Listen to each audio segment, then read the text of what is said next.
Ak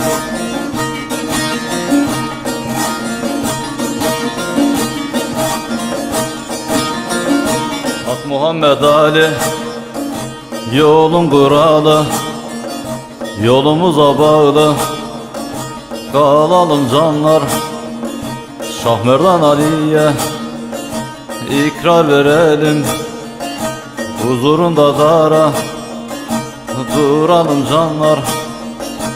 Huzurunda dara duralım canlar.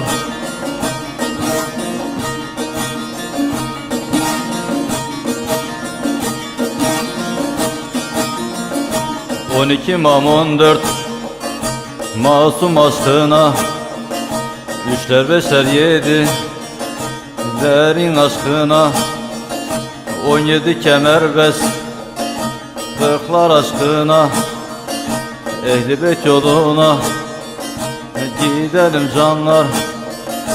Ehli Beyt yoluna gidelim canlar.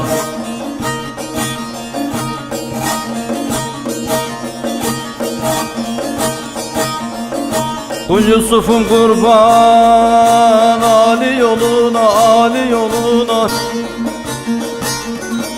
Hünkar Hacı Bektaş Veli soyuna, Veliyetin Hürrem ulu adına, deryahına yüzer sürenim canlar.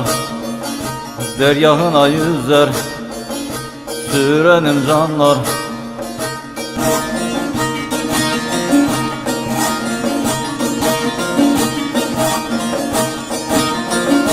Ak Muhammed Ali, yolun kuralı, yolumuza bağlı kalalım canlar.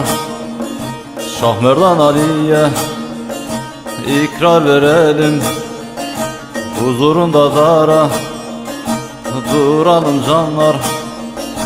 Huzurunda dara duralım canlar.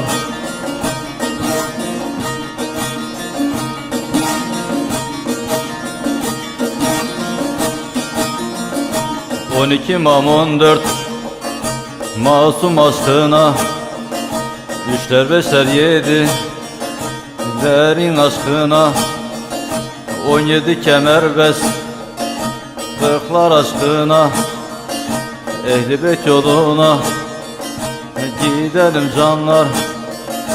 Ehli Beyt yoluna gidelim canlar.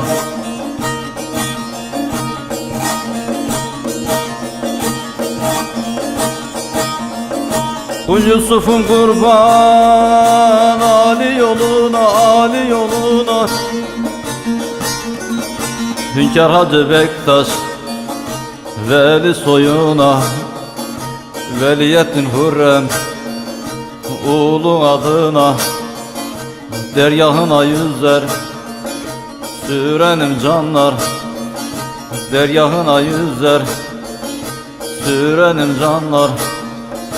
Deryahına yüzer sürelim canlar.